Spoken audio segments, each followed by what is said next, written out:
The argument for God's existence. One of the central ideas in many religions is that Earth is not heaven.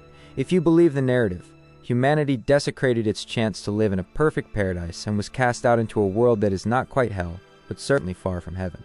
History and evolution reflect this, the suffering, the violence, and the seemingly random cruelty of life.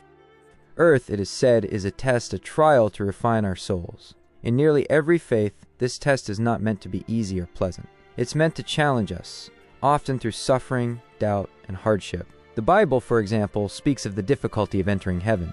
It is easier for a camel to go through the eye of a needle than for a rich man to enter the kingdom of God. Faith must endure in the face of doubt. To truly prove oneself, you must overcome the greatest trials and the most compelling evidence against your beliefs, while still striving to be a good person. This perspective suggests that enduring suffering, staying virtuous, and remaining faithful may be the path to transcendence. The fine-tuning of the universe. One of the most debated arguments for God's existence is the fine-tuning of the universe. The odds of the physical constants like gravity, the speed of light, or the cosmological constant aligning perfectly to support life are astronomically low. There are two primary explanations often proposed. 1. A multiverse. An infinite number of universes where every possible variation of the constants exists, making our life-supporting universe an eventual inevitability. 2. Intelligent design, that the universe was intentionally created with these precise conditions. Both options stretch our imagination. A multiverse sounds as implausible to some as the idea of a divine creator. Yet the fine-tuning demands explanation. Why does everything fit together so perfectly, allowing life to emerge?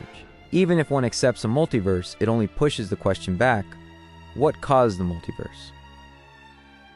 The idea of an uncaused cause and necessary entity to halt infinite regression remains compelling. Whether one believes this cause is random forces or an intelligent creator, the question of why these forces exist at all persists.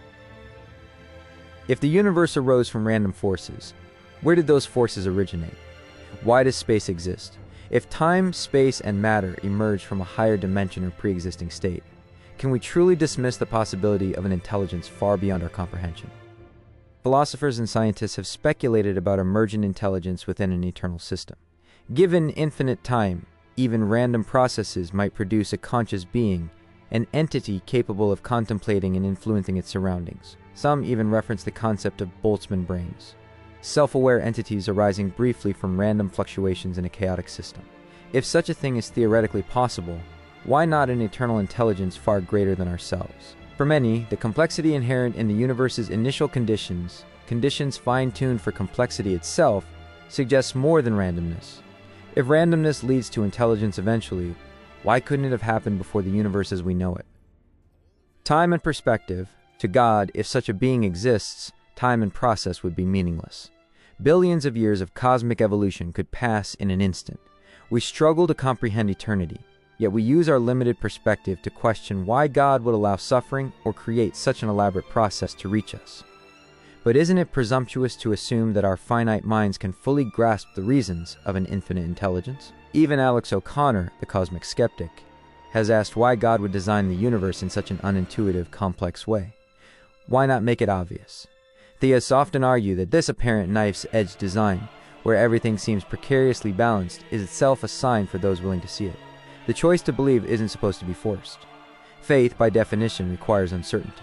The test of faith, life's hardships, and the problem of evil are often cited as evidence against God. But what if suffering itself is part of the test?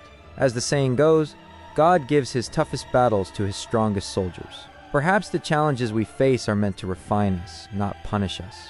Some believers even speculate that the universe, with all its evidence for and against God's existence, is intentionally balanced to test our faith. If God is infinitely powerful, he could create realities tailored to each individual, complete with experiences, proofs, and challenges specific to them. This may sound fantastical, but it's no more improbable than the vast, simulated universes proposed by the simulation hypothesis. Another concept that suggests we live in a reality designed by an intelligent force. The call to believe. In the end, faith is not about certainty.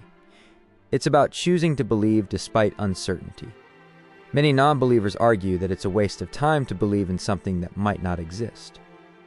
But for those who truly believe, it never feels like a waste. Instead, it enriches life, giving meaning, purpose, and a sense of connection to something greater. I, personally, do not claim to know the answer. I cannot calculate the probability of God's existence. But I know that the probability isn't zero. For me, belief is not about logic alone.